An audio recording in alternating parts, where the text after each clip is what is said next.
Story appears ordinary till you see the core side of it. And what you're looking for is the story behind the news. We bring it to you from Lagos, the commercial capital of Nigeria. Giving you all sides and political stories round the clock. Every detail from the start line to the final whistle. CoreTV News, expanding your view.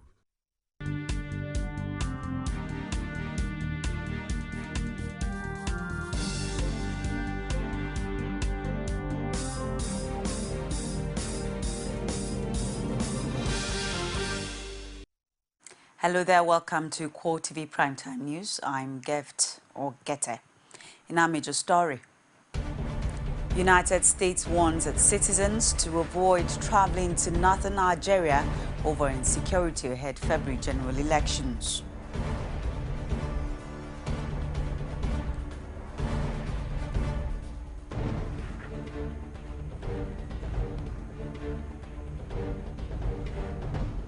Also in this program, Chief Justice of Nigeria, Mahmood Mohammed, reads Route Act to colleagues, warns against being used to truncate democracy.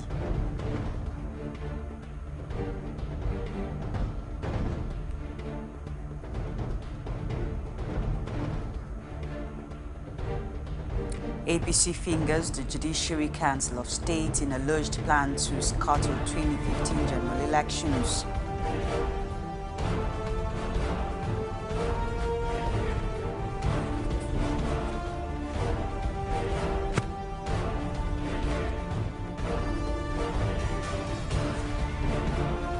Outside Nigeria, South African education and human rights authorities launch investigations into racism claim at private schools in the country. Good to have you. Stay tuned with us. Now details of the news headlines and other stories. The United States Department of State has warned its citizens in and outside Nigeria to avoid traveling to Adamawa, Borno and Yobe, the three states most ravaged by insurgency. Citing insecurity in the region, it described the situation in the northeast Nigeria as remaining fluid and unpredictable. Three southern states, though, were also added to the list of no-go zones. The U.S. Department of State strongly urges U.S. citizens in Nigeria to consider their own personal security and to keep personal safety in the forefront of their traveling planning. Reading a statement issued on Tuesday, the department continues to recommend against all but essential travel to the fleeing states due to the risk of kidnappings, robberies and other armed attacks. These include Adamawa, Bauchi, Bayelsa, Borno, Delta, Gombe, Jigawa, Kaduna, Kano, Katsina, Kebbi, Niger, Benue, Rivers, Sokoto, Yobe and Zamfara. The statements further said there was a possibility of an outbreak of violence during the election, ordering that the Nigerian armed forces were incapable of guaranteeing the safety of U.S. citizens. The police authorities are to deploy officers of the Special Front Unit to protect electoral officials and materials during and after the February elections. Inspector General of Police Sulaiman Abba has directed the unit, which comprises officers and men of Special Protection Unit and the Counter-Terrorism Unit, terrorism unit to mobilize for deployment. Police spokesman Emmanuel Ojukwu said in a statement that the IG passed on the message at the briefing with senior officers in Abuja. He ordered that the directive demonstrates the readiness and resolve of the police force to ensure hitch-free and credible general elections. Ojukwu also noted that some of the strategies put in place by the police high command are already being implemented. Chief Justice of Nigeria, Justice Mahmood Mohammed, has sworn in chairman and members of Election Petition Tribunal for the 36 states and the FCT ahead of the 2015 general elections. This is in demonstration of the readiness of the judiciary for the task of determining petitions arising from the forthcoming election. Speaking at the ceremony in Abuja, Justice Mahmood warned the judges against accepting gifts or favors from politicians. The report. One after another, the judges swear to an oath to be fair and firm while presiding over post-election matters. No doubt, the task before them are quite challenging, but the Chief Justice is convinced that the reward of a job well done will continue to trail them in their careers. He, however, reminds them of procedural adjudication on election petitions, especially the statutory rules on time. It is pertinent to emphasize that Section 134 of the Electoral Act is clear that all petitions must be filed within 21 days of the declaration of the result of the election. You must also bear in mind that Section 285 of the Constitution of the Federal Republic of Nigeria is amended, and Section 134(2) of the Electoral Act 2010 are also clear that all petitions must be heard and judgments rendered in writing and delivered in open court within 180 days of the filing of the petition. This time around, judicial officers are warned beforehand to be wary of the antics of politicians who are prepared to influence the outcome of election petitions. It is therefore apt to remind you that your integrity is sacrosanct. There is no alternative to integrity, and it is not negotiable. You must ensure that your acts are in strict conformity with the law. Therefore, you must shun acts such as acceptance of gifts or favors from counsel or politicians, and in the exchange of illicit communication with parties which acts would erode the integrity of the tribunal irretrievably. The Chief Justice wants all 242 judges not to be deterred by uncomplimentary comments from politicians who may end up losing their cases. But he also issued a warning on the readiness of the National Judicial Council to deal with anyone found wanting in their duty. The Chief Justice of Nigeria has meanwhile warned his colleagues not to be used to truncate democracy. Justice Mahmood Mohammed says anyone found wanting would have themselves to blame. He used the opportunity of the swearing-in ceremony of election petition tribunal members to hand down the warning. Let me use this opportunity to sound a note of warning to all judicial officers. Do not allow any politician or political party to compromise your integrity or your future. You must never again be used as tools to truncate our nation's democracy. I assure you that any judge found wanting will only have himself to blame, as the National Judicial Council will definitely not spare the rod in ensuring that the honor, respect, independence of the judiciary is properly protected. The All Progressives Congress has again raised the alarm on what it called plan by the Goodluck Jonathan administration and the PDP to scuttle the 2015 general elections. The PDP National Publicity Secretary Lai Mohammed revealed this at a meeting with journalists in Lagos. Has stated that the judiciary is currently being quoted by acolytes of the Jonathan administration to force election postponement with an objective to establish an interim government.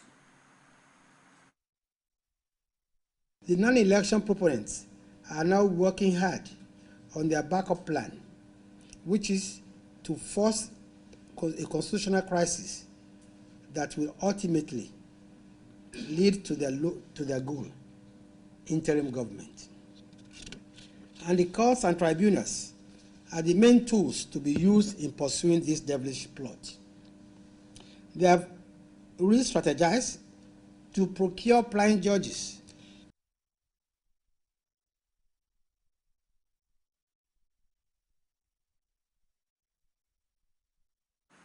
The APC also expresses concern over the ploy by the PDP-led federal government to canvass the cooperation of members of the Council of State in a dispute to prolong the Jonathan administration in office, a situation it warned may lead to anarchy. Foremost Islamic scholar Sheikh Ahmed Gumi has faulted the alleged plot to postpone the general election scheduled for this month. He wants the Independent National Electoral Commission to go ahead and conduct elections because, according to him, a 100-year extension would not make the election flawless. Gumi made this known in Kaduna while unveiling an election monitoring tool by a non-governmental organization, My Choice, My Pride Foundation, which is aimed at getting election results from all the local government or local political zones in the country. He argued that INEC has improved while urging Nigerians to be patient with the election management body. The Islamic scholar also urged the two main political parties to make conscious efforts to avoid a repeat of the post-election violence of 2011. There appears no hiding place for the Independent National Electoral Commission at the moment. The reason may not be one connected with the ongoing distribution of the permanent voter cards, among other issues across the country. The latest hit is coming from the Civil Liberation Organization, which accuses the INEC boss, Tahiru Jaga, of failing to learn from the past. President of one of the leading human and civil rights group in the country, Igo Akirega, took his position at the press briefing in Lagos to attack political violence, insecurity, and the state of human rights in Nigeria.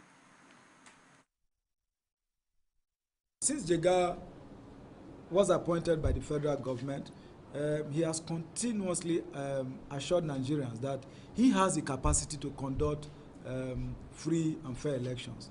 But each time he finishes an exercise, the country gets further embarrassed by the avoidable lapses of INEC. For example, he prepared a budget that was submitted to the National Assembly to capture all his expenditures. That also includes procuring, card-readable machines for the elections. But as it is, these machines have not been tested.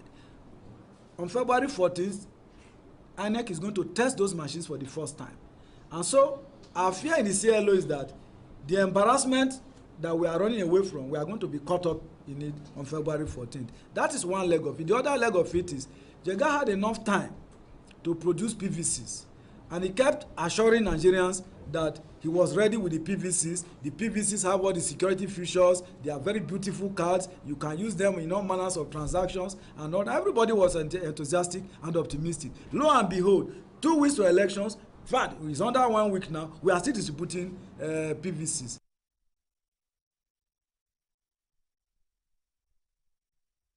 The recent hint at postponement of the 2015 elections by the National Security Advisor Sambo Dasuki has not ceased to generate heat. APC chieftain Abubakar Kawu Baraje says the party will join the Nigerian masses to make sure the elections hold this February as scheduled. Has stated that the idea is inimical to the existence of the nation. Already, and for even going ahead to extend the distribution and collection of PVC up to 8th of February, is a very good sign that by the grace of God we are going to have a free, fair, credible election in Nigeria. So I'm very optimistic, and I think INEC deserve a pat on the back for this kind of effort. And we have shouted to the whole world that any attempt to change that day, any attempt to postpone the election is calling for anarchy. Local government workers in Edo State down tool over unpaid salaries and allowances. Find out more after this timeout. Just stay with us.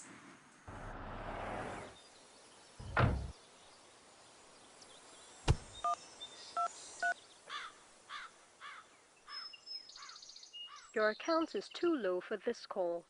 Never get stranded with MTN Extra Time. You can now borrow airtime and pay back at your next recharge. Dial *606# now to enjoy the new MTN Extra Time. MTN, everywhere you go. Welcome back. You're still watching CoreTV Primetime News. Here's a quick reminder of some of our headlines.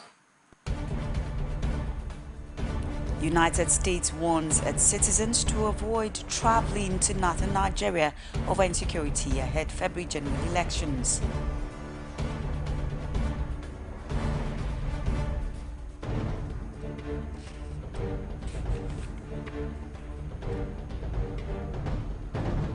Chief Justice of Nigeria Mahmoud Mohammed reads riot out to colleagues, warns against being used to truncate democracy.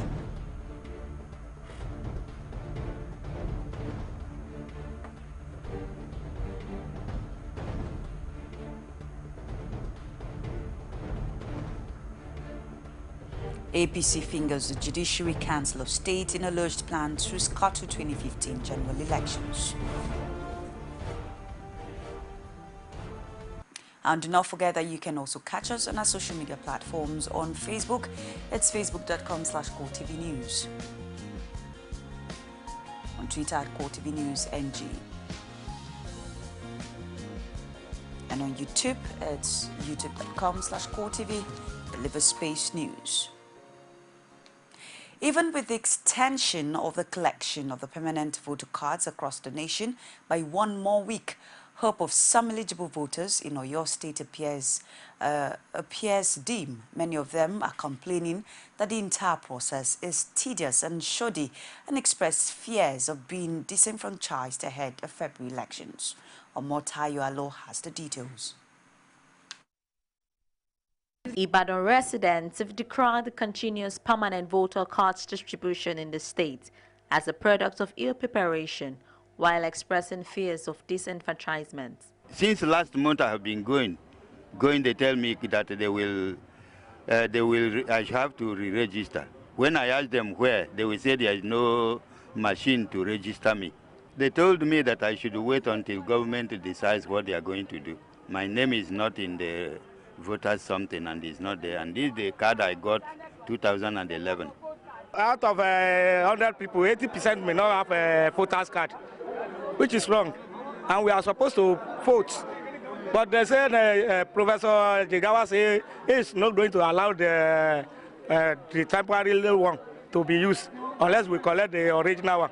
Well, with the original one, it's not yet collected. And Ibadan North electoral officer Shegun Olukunle, who served as an agent to redirect people to the specific centers where they can get their cards, pleaded that people should exercise more patience, adding that only voters with the permanent voter cards will be allowed to vote. Yeah, we are trying our best. The delay may be from the headquarters, Abuja, but we are just trying our best. INEC are trying their best to see that everybody got his own PVC. For this resident, Olaiwola Philip, who just got his PVC, and Inolaji Olorude, who is still hoping to get his card, both say the election should not be postponed on any grounds, adding that it would not go down well with citizens. It is very, very better that the federal government and state government should mandate it to give people holiday, probably 2 days, and they mandate them to work at weekends. So election should not be shifted. We are in an eager to vote in Nigeria. What is the evidence that even if they postpone the election, those that were unable to get their voters' card today will be able to get theirs later? So it's a G-mix. Even with the uncomfortable situation in collecting the card, many still say they are undaunted and will do their best to ensure that they exercise their civic rights. Omotayo Alo, CoreTV News, Ibadan. As Nigerians get set for the 2015 general elections, the resident electoral commissioner in Lagos, Akin Orebi, has appealed to Lagosians to go out and collect their permanent voter cards. Orebi made this known to journalists after a closed-door meeting with Lagos State Governor Babatunde Fashola at the State House in Ikeja. He says INEC has concluded plans to ensure that all eligible voters are not disenfranchised during the poll. What we've done is to make arrangements locally to ensure that the cards are available for collection at the various polling units across the state. Our appeal to Lagosians who have not collected theirs and who did register either in 2011 or last year, 2014, is now to come out to collect their cards. They are now as closest as they can be made available to them at their various homes near where they're going to vote, or exactly where they're going to vote on election days. So we urge them to find the time to also come out to collect the cards. We're also appealing at this moment to the Lagos State government to help us consider maybe declaring a public holiday on Friday or so to also enable people who are busy with work to come out and collect these cards. The battle for who becomes the next governor of Lagos State has continued to intensify. The Lagos PDP governorship campaign trained Tuesday birds in Ikeja area of the state. Oluwaseyi Adegoke filed in this report. It was fun galore at the campaign ground. Party supporters, not minding the scorching sun, trooped out in their large number to welcome the Lagos PDP governorship candidate, Jimmy Agbaje. Chairman of the party in the state, Tunji Shele, implores the people to vote for Agbaje at the forthcoming election. Individual votes are very important to PDP Lagos. It's important to Jimmy Agbaje winning. Your votes are equally important to President Goodluck Ebele Jonathan winning. It's equally important to all our candidates, from the senatorial seats to the House of Reps seats and the House of Assembly seats. Agbaje assures the people that his administration will work for them if voted into power. This same government, they say they are for the people. They say they want to continue. But they say not continue. They can't put advert or placard outside. They put change for something. I say for this Lagos, anytime I see that change, you know what you need to do? Anytime I see another, just say, Amen. I assure you that we are here for you. The job of government is not to bully you. The job of government is not to harass you. The job of government is to ask you how your business can do better. Yes, sir.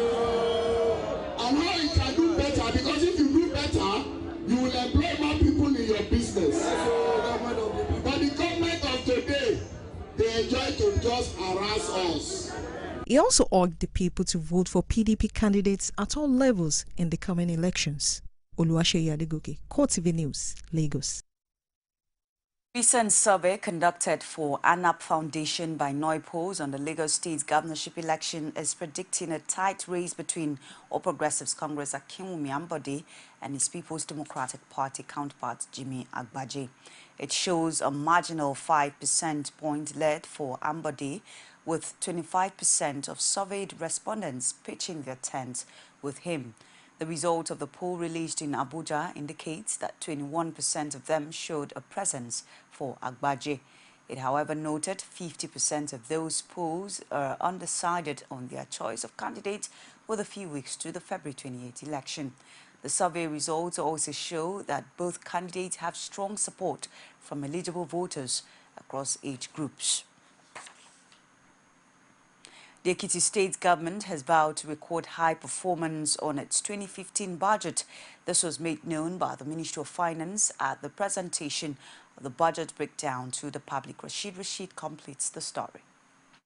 In line with standard practice, the Permanent Secretary, Ekiti Ministry of Budget and Economic Planning, Olusegun Alabi, says the budget breakdown is pertinent for the public in order to understand the financial workings of the state government. This ministry is working in tandem with the Ministry of Finance and Economic Development to ensure that fund releases are in line with approved budget.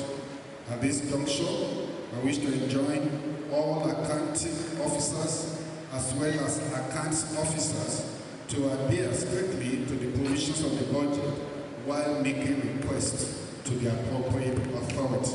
The budget, based on the 6th Cardinal Program of Fire Administration, according to the State Commissioner of Finance, Tony Ojo, will focus on how best to use the budget to boost the economy of Ekiti. As of December 2014, when the budget was presented in the House of Assembly, the debt provide was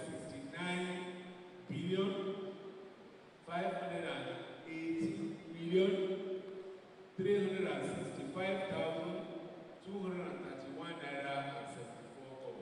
If the words of the Finance Commissioner is anything to go by, the budget spreads across many areas including empowerment, agriculture, infrastructure, education and public service will yield a good performance. Why we call it budget of reality? We only budgeted for those things that we are sure we'll be able to meet. And the assurance is that whatever we lay our hands upon, whatever we begin, we must complete. Over 20 billion naira is budgeted for education out of the 80 billion naira budget of reality, with the construction of a flyover in Ado-Ekiti being one of the major infrastructural projects. Rashid, CoreTV News, Ado-Ekiti. Local government council workers in Edo State have embarked on an indefinite strike over non-payment of salaries and allowances. The workers under the aegis of the Nigeria Union of Local Government Employees have locked up all council secretariats in the state. The report. A visit to some of the local governments in the Benin city shows officials of Norgay barring those who have resumed for work early in the morning from work. They also pasted circulars announcing the shutting down of the 18 local councils in the state as a result of non-payment of salaries. Some of the Norgay officials initially declined to speak to newsmen, but later relented.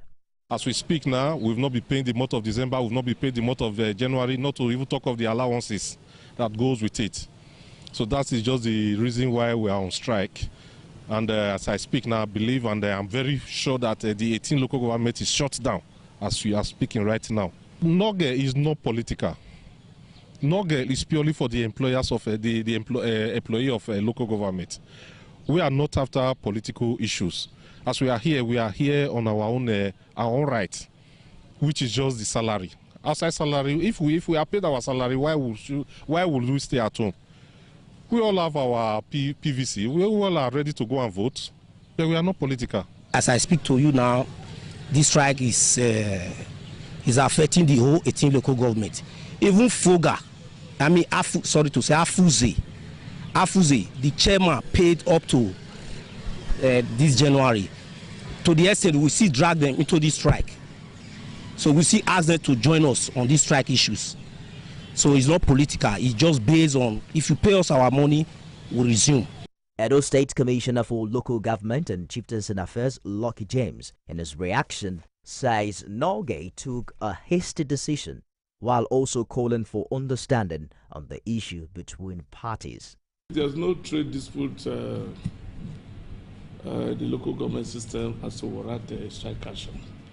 What is really there, what is obvious, and for which facts are also very available to everybody is that some councils have not been able to pay 1 or 2 months of the statutory salary to its workers, to the local government staff. But you know that as it were, the local governments are in charge of paying the teachers, they are paid up to date. They are in charge of paying the traditional rulers, they are also paid up to date. The only set of workers are just the local government core staff itself, for which up to 12 or 13 are fully paid. So it's only about 4 that are owed this arrears of salary. And the reasons are very obvious. The dwindling allocation. That is just it. And there have been discussion that fashion out to way, we're taking several measures, increasing IGR, looking one, tightening belt, and all that, to say that we're able to pay. But while this discussion was going on, I'm surprised that they have to lock their offices and say they are going on strike. While the strike continues apace, it's better imagined what will happen to such activities like cleaning that is within the jurisdiction of the local councils. We take another break and return with business, sports and stories outside Nigeria. Stay with CoreTV News.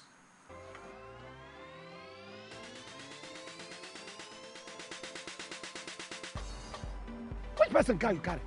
And we now for MTN Cash Prize. You see the look?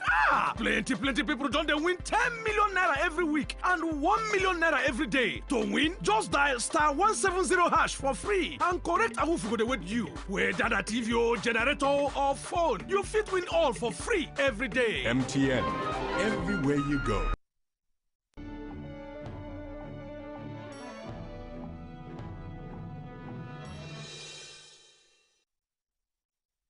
Welcome back. Now time for business. The World Bank on Tuesday said it will assist Nigeria in the areas of climate change adaptation and mitigation in order to enable the country realize its agricultural potential. Nigeria's World Bank Country Director Frank Shoes Marinelli disclosed this in Abuja at a meeting with a delegation from the Federal Ministry of Environment. The bank has already committed $30 million to combat gully erosion in southeastern Nigeria under the Erosion and Watershed Management Program, stated that it would be more strategic in all its programs in Nigeria to avoid duplication, stressing that its studies had shown unless Nigeria changed its agricultural practices, there would be a quantum slide in agricultural yields. The bank is also working with the federal government to transform some of the gas that was being flared daily into useful energy. The Debt Management Office plans to raise 90 billion naira in sovereign bonds with maturities ranging between 5 and 20 years at its next regular auction on February 11th. The Debt Office said on Tuesday it will auction 35 billion naira worth of the 5-year bond, 30 billion naira of the 10-year paper, and 25 billion of the 20-year debt note using the Dutch auction system. The 5-year debt note is a fresh issue, while the 10-year and 20-year bonds are reopening of previously issued paper. The Central Bank of Nigeria on Tuesday says it plans to sell $30,000 to each of more than 2,500 bureau de change operators on Friday in a move to increase dollar liquidity.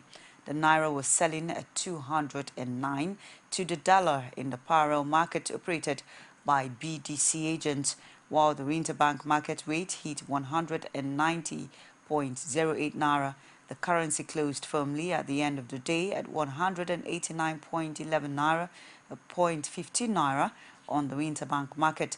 The last year, the bank burned 20% of its reserves, spending $28 billion a day to defend the currency, which has been under unrelenting pressure from a lack of petrodollars. The one-off intervention on Friday is in addition to its regularly auctioned every week. The bank doubled the amount it auctions to bureau the change agents to $30,000 last month. Russia's state-controlled Gazprom said on Tuesday it would slash its capital expenditure this year by almost $8 billion to $30 billion as political and market development created a challenging business environment. With oil prices down by half in the last 6 months, energy producer revenues have fallen sharply, and Gazprom has also been hit by the political tensions between Russia and Europe over the crisis in Ukraine, which is the most important transit route for Gazprom gas to its customers in the European Union. Despite the cuts, Gazprom said this would not affect its plans to build gas pipelines to supply China by the end of the decade.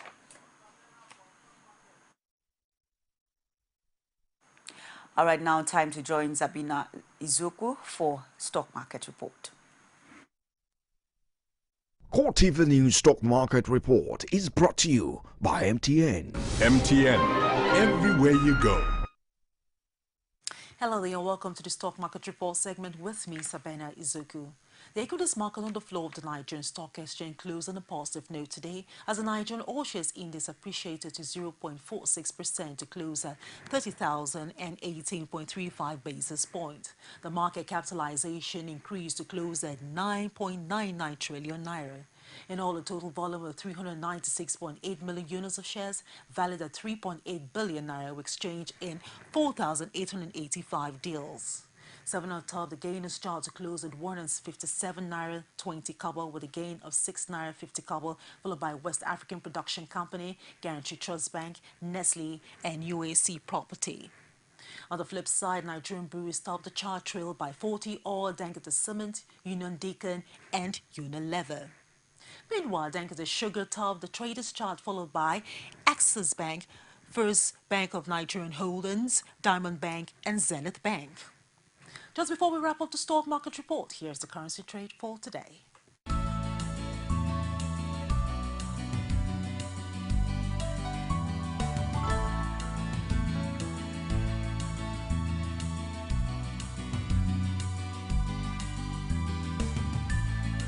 CoreTV News Stock Market Report is brought to you by MTN. MTN, everywhere you go. There you have it, Stock Market Report with Sabina Izubu. And now to sports. Two Nigerian Professional Football League NPFL clubs, Shooting Stars and Sharks, are set to face lower league outfits Kogi United and Supreme Court FC in Wednesday's Gold Cup semi-finals at the Otumba Dikbo Dina Stadium in Ijebu-Ode, Ogun State. The Gold Cup is a pre-season tournament featuring clubs from the NPFL and Nigeria's lower leagues, as well as football academies. Among teams at this year's edition are Bolowoton FC, Westerlo FC, FC Ebede, and the Kwara Football Academy, KFA. The matches are scheduled simultaneously from 5 p.m. CAT, 4 p.m. local time at pitches A and B of the Ijebu-Ode Stadium. Ibadan Club 3SC holds a 100% record going into their semi-final clash with National League club Kogi United having defeated Supreme Court 1-0, Bolowoton 5-0, and Westerlo 1-0.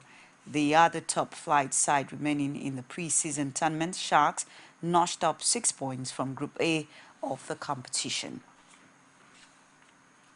Dolphins duo Victor Alegbe and Christian Pragbara have been handed invitations to the Nigerian Under-20 national team.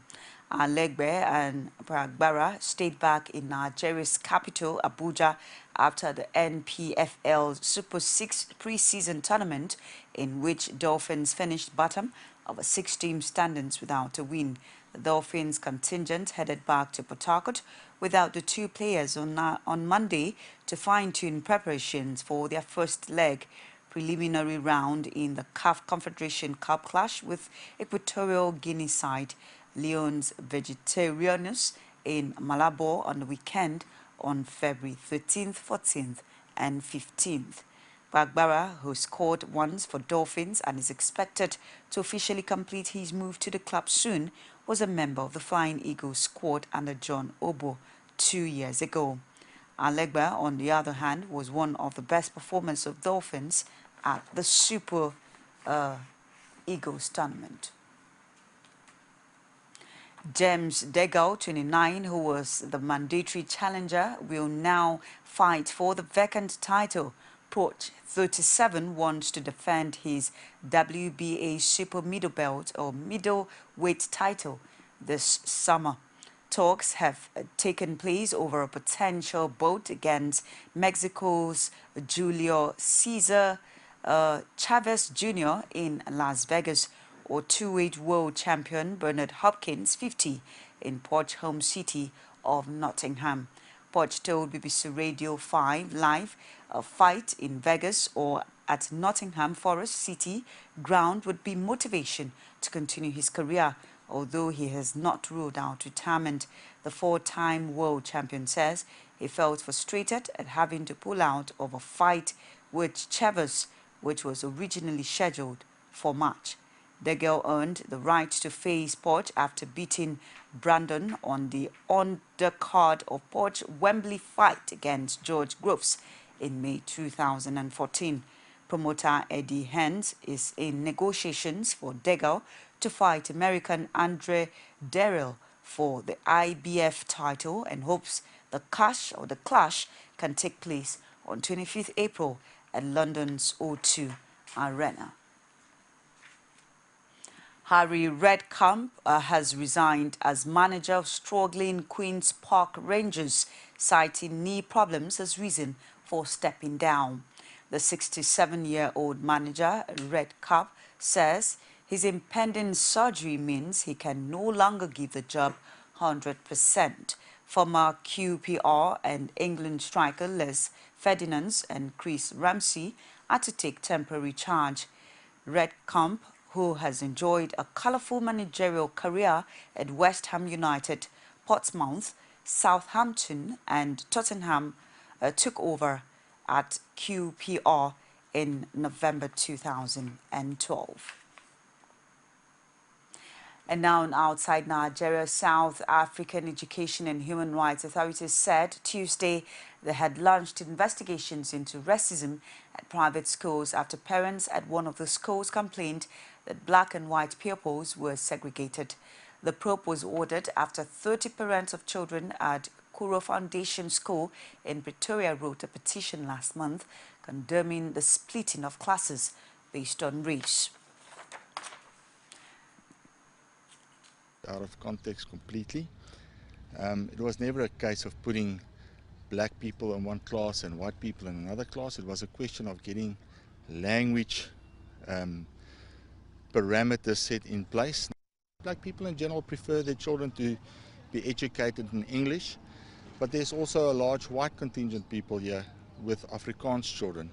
So in my opinion, it just made a lot of sense for education purposes to have the English children in one class and the white children in another, or not white children, but Afrikaans children in another class. It's not just about languages.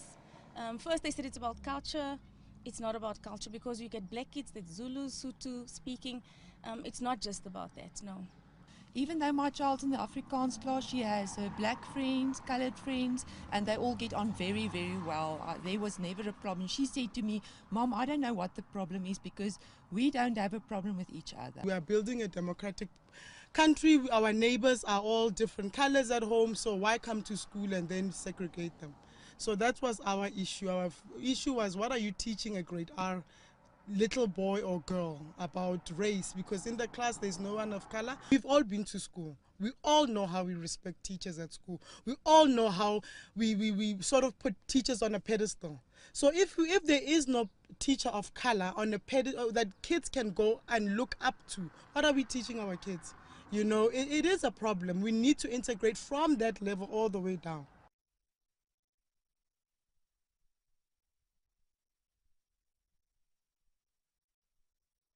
It's CoreTV Primetime News. Just before we go, a recap of our major headlines.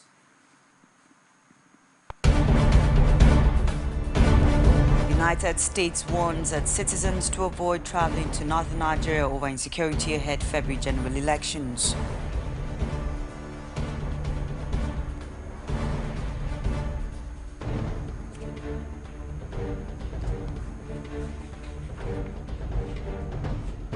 We also told you that the Chief Justice of Nigeria, Mahmoud Mohammed, reads route at the colleagues once again is being used to truncate democracy.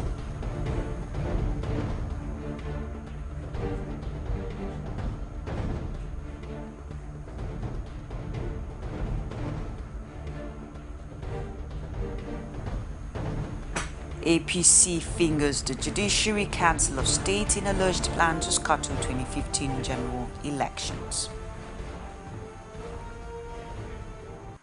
And that's our show for tonight. On behalf of the entire production crew, I am Gift or Geta. Do have a lovely, lovely night rest. Good night.